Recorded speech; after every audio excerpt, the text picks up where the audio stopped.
Assalamualaikum warahmatullahi wabarakatuh.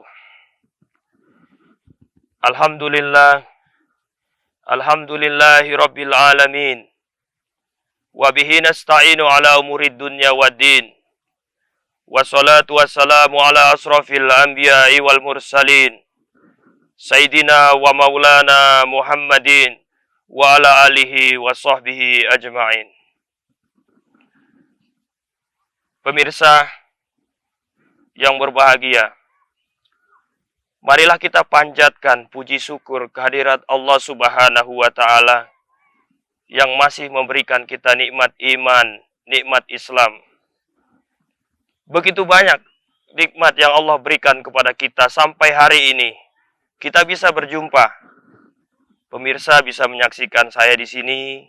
Saya juga bisa berbicara di sini. Seandainya seluruh pepohonan di dunia ini dijadikan pena, seluruh dedaunan dijadikan kertas, dan seluruh air di lautan dijadikan tinta, niscaya tidak akan cukup untuk menghitung seluruh nikmat yang Allah berikan kepada kita. Wa in ta'udu nikmatallahi la tuhsuha. Begitu banyaknya nikmat Allah yang Allah berikan kepada kita. Maka sudah semestinya kita selalu bersyukur dan menjadi manusia yang senantiasa menjalankan perintah Allah Subhanahu wa Ta'ala. Sholawat riling salam tak lupa kita haturkan kepada junjungan kita, Nabi Agung kita, yang telah membawa kita minaz zulumat ilan nur, dari zaman yang gelap menuju zaman yang terang hingga saat ini, di mana kita bisa melihat antara yang benar, antara yang salah, semua atas perjuangan baginda Rasulullah Shallallahu Alaihi Wasallam. Pemirsa yang berbahagia, mungkin hari ini perjumpaan kita yang pertama. Salam hangat dan salam kenal dari saya Al-Farizi. Saya salah satu santri di Ma'had Sa'man Darussudur ini. Sebuah pesantren yang mengajarkan Al-Quran kepada santri-santrinya untuk menghafalkan Al-Quran juga. Mencari jalan akhirat. Di tengah kita sebagai manusia yang dititipkan Allah berupa penglihatan yang tidak sebagaimana mestinya. Hari ini Sam'an Darussudur. Sam'an belajar dengan hati dan pendengaran. Pemirsa yang berbahagia, seperti saya dan teman-teman di sini, kita tidak memiliki penglihatan seperti pada umumnya. Mungkin hari ini Bapak Ibu pemirsa bisa melihat saya di video ini, di YouTube channel ini, tapi boleh jadi saya pun tak bisa melihat kamera di depan saya ini. Mungkin kalau bahasanya itu bisa dibilang tunanetra seperti itu. Saya menjadi seorang tunanetra sejak umur 19 tahun, pemirsa. 19 tahun. Allah Subhanahu wa Ta'ala menitipkan penglihatan yang luar biasa. Saya bisa melihat sebagaimana mestinya. Bisa melihat dunia, bisa melihat pepohonan di samping saya. Saya bisa melihat indahnya, keindahan dunia. Apa saja saya bisa lihat, Allah berikan kepada saya. Menginjak umur 19 tahun, Allah ganti itu amanah dengan amanah yang lain. Yang tadinya saya bisa melihat, pelan-pelan Allah ambil dan Allah ganti penglihatan itu. Itu bukan hanya terjadi kepada saya, tapi juga teman-teman saya di sini, pemirsa. Saya minta doanya, mudah-mudahan kita semua selalu diberikan kekuatan dan doa yang baik akan kembali kepada yang mendoakan. Pemirsa yang berbahagia, memang tidak mudah ya. Begitu kita menjadi orang yang memiliki penglihatan yang sebagaimana mestinya, kita menempuh pendidikan, kita bersekolah, kita memiliki planning untuk masa depan, memiliki sebuah cita-cita, menjadi harapan orang tua, menjadi harapan keluarga. Tetapi begitu di umur 19 tahun Allah ganti itu penglihatan dengan boleh dibilang kebutaan. Dan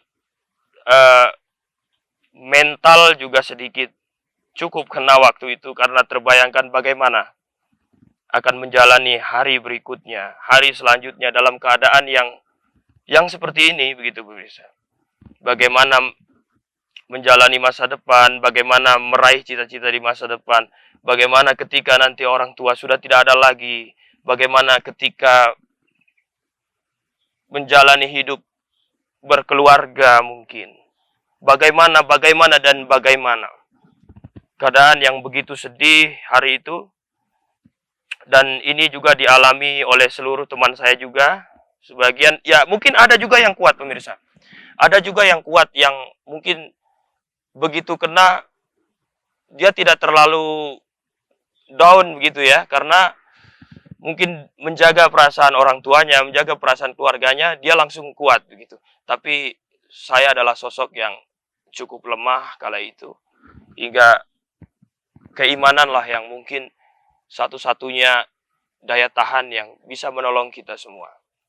Bahwa hidup ini sejatinya sudah diatur oleh Allah Subhanahu wa Ta'ala.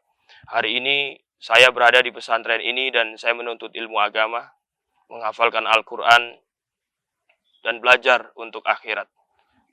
Hidup di dunia ini hanya sebentar pemirsa. Rasulullah berusia 63 tahun dan menjadi manusia yang luar biasa. Itu standar kita. Kita hidup di dunia hanya sementara. Ketika kita berpikir tentang duniawi, maka terlalu berat rasanya.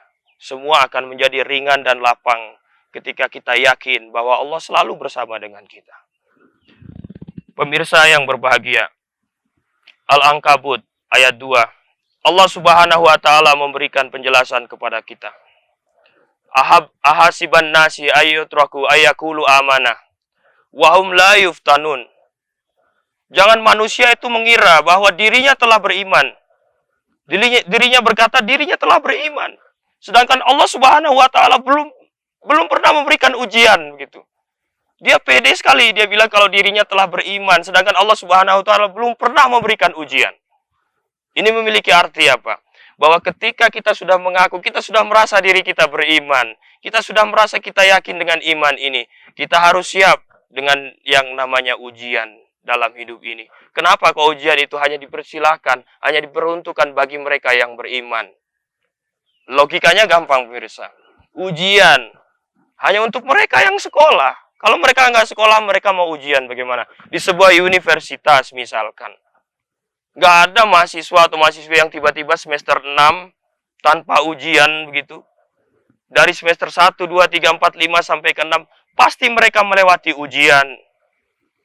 Lalu ada lagi yang bertanya, ya Allah, kenapa ketika saya diuji di dunia ini kok nggak selesai-selesai ujian saya ada saja terus? Yang Allah kasih. Tanya kembali kepada Allah. Waktu kuliah, ngambil berapa SKS? Dan bagaimana caramu mengerjakan ujian? Jangan sampai ketika dosen memberikan soal dengan 17 soal, kau hanya mau mengerjakan 10 soal. Yang 7 soal kau biarkan. Bagaimana kau bisa keluar ruangan dan mengerjakan ujian itu dengan baik? Inilah tanda-tanda kalau kita beriman. Kita siap dengan ujian dan kita yakin bahwa segala macam yang terjadi di dunia ini adalah keputusan Allah Subhanahu wa Ta'ala. Manusia dipersilahkan untuk bertawakal sesuai dengan syariat. Faiza azamta fatawakal Allah. Kita disuruh untuk berazam, berikhtiar, tapi selanjutnya serahkan kepada Allah Subhanahu wa Ta'ala.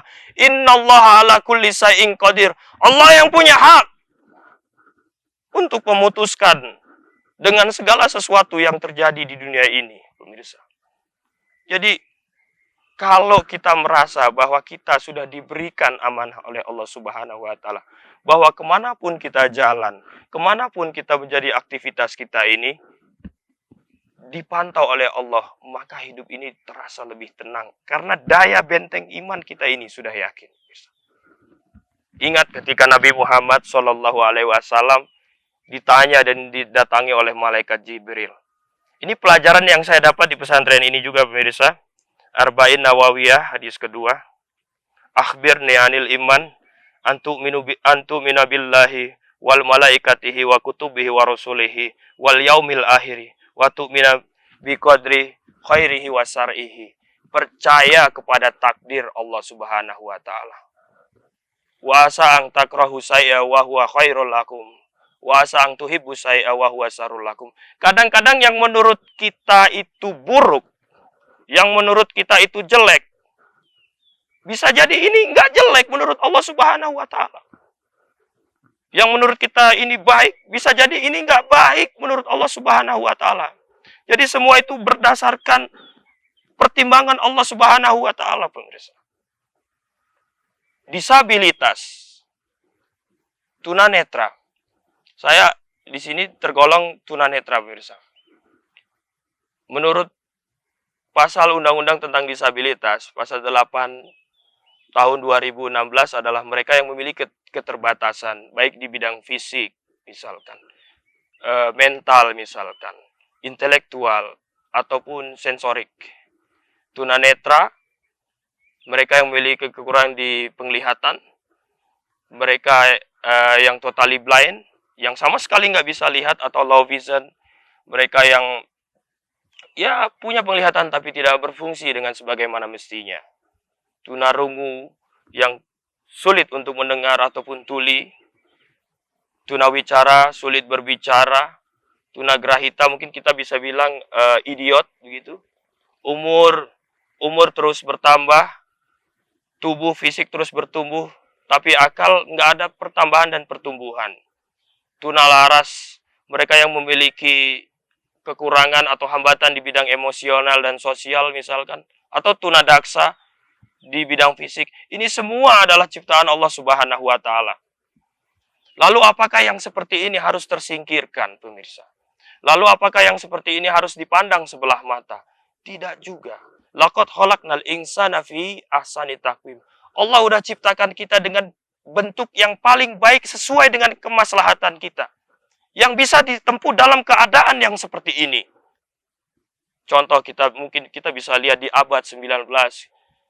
Kita bisa melihat ke belakang ada Helen Adams Keller misalkan. Sosok pejuang kemanusiaan yang buta dan tuli. Tapi bisa menyelesaikan dengan cum laude menjadi sarjana seni pertama di Harvard University of America misalkan. Menjadi seorang politisi, pembicara, penulis, menjadi inspirasi. Di mana dia datang, jutaan tunanetra selalu berkumpul untuk mendapatkan kualitas hidup yang lebih layak misalkan. Contoh misalkan Steve Wonder, kita bisa tahu dengan lagunya yang cukup terkenal dan 25 Grammy Awards yang dia dapatkan, dia bisa mendapatkan Grammy seumur hidup. Atau di negeri kita sendiri, Presiden kita Abdurrahman Wahid atau Gus Dur misalkan, yang dalam keadaan tunanetra, nggak nanggung-nanggung ini menjadi presiden, pemirsa. Ini semua adalah rahasia-rahasia Allah Subhanahu wa taala.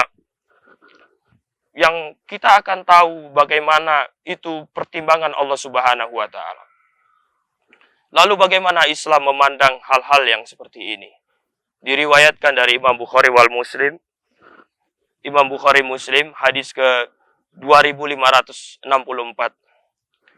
Innallaha la yanzuruna ila suwarikum wa amwalikum walaki yanzuru ila qulubikum wa amalikum.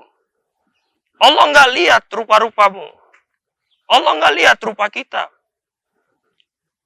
Mau kita orang buta, mau kita orang tuli, mau kita pincang, kita nggak punya tangan, kita nggak punya kaki.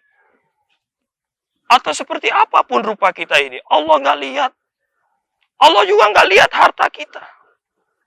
Mau kita jadi pejabat, mau kita punya istri 4 misalkan, mau kita punya rumah yang bertingkat-tingkat, atau mobil yang mengkilat, Allah nggak lihat itu. Apa yang Allah lihat? Allah lihat ketulusan hati kita ini. Allah melihat amal kita ini selalu di dunia ini, selama di dunia ini. Akankah kita menjadi manusia yang bersyukur ketika mendapatkan nikmat? Ataupun kita menjadi manusia yang sabar ketika diuji? Atau kita syukur di kedua-duanya?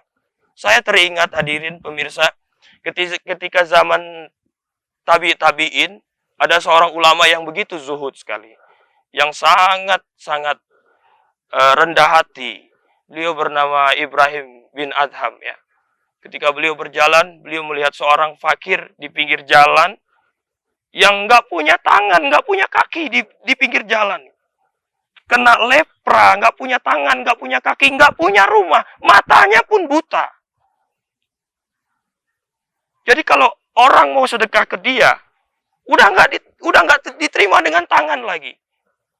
Matanya pun buta, langsung dimasukkan ke mulutnya. Apa yang keluar dari lisan ini orang? Yang begitu lumpuhnya diuji dengan Allah selama di dunia ini. Ketika dimasukkan roti, ketika dimasukkan makanan ke mulutnya, apa yang keluar dari lisannya?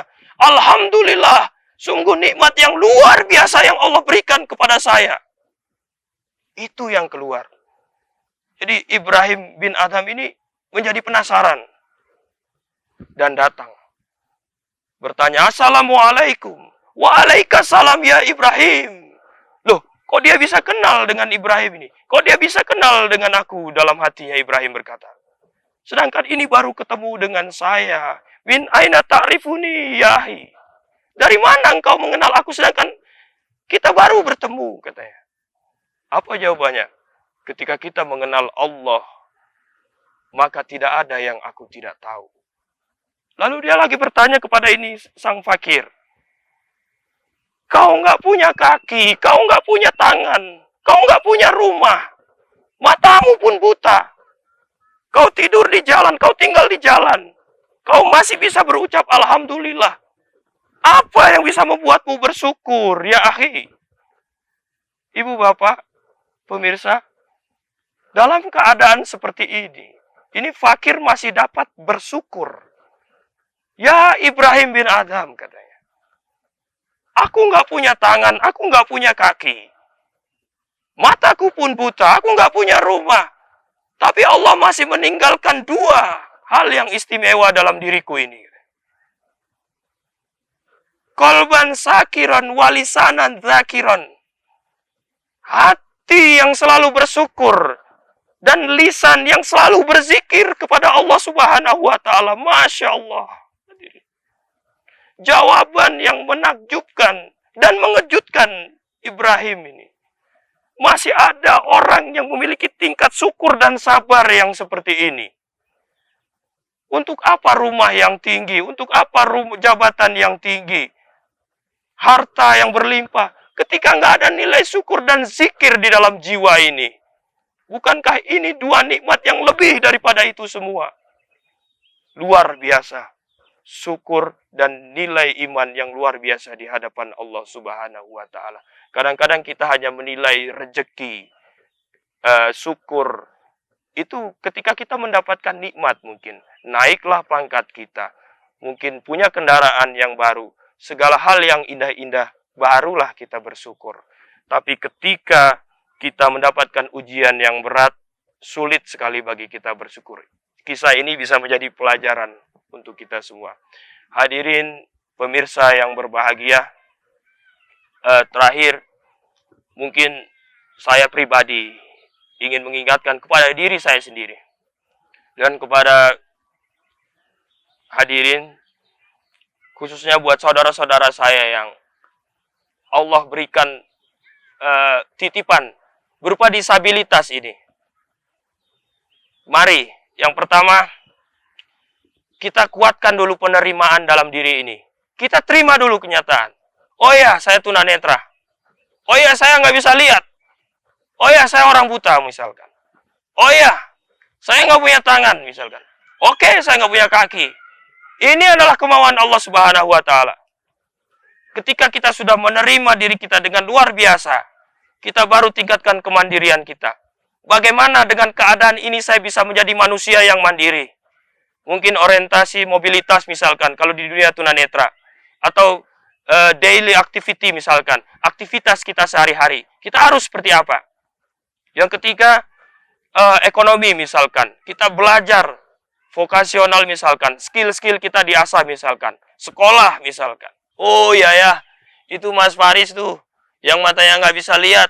Kok semangat? Kok saya yang bisa lihat, kuliah aja males misalkan. Jadi mahasiswa kupu-kupu misalkan. Kuliah pulang gitu misalkan. Atau mahasiswa kutil misalkan. Kuliah tidur lagi. Sekali-kali harus menjadi mahasiswa kura-kura. Kuliah rapat gitu misalkan. Tapi jangan malas gitu misalkan. Yang kedua, tingkatkan lagi rasa empati kemanusiaan. Artinya saling berbagi terhadap sesama. Jadi rasa empati itu harus diasah. Jadi ketika kita melihat kesusahan orang lain, kita membayangkan bahwa diri kita ada di posisi itu, kita akan merasakan itu.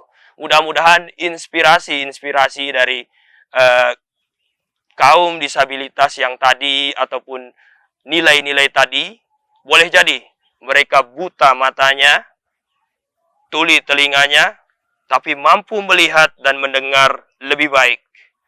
Boleh jadi tangannya nggak bisa bergerak, kakinya nggak bisa bergerak, tapi pikirannya mampu menggerakkan dunia.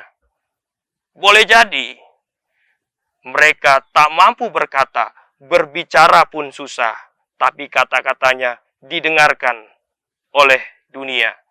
Cinta itu relatif. Apakah karena kesempurnaan orang menjadi cinta, atau karena cinta orang menjadi sempurna?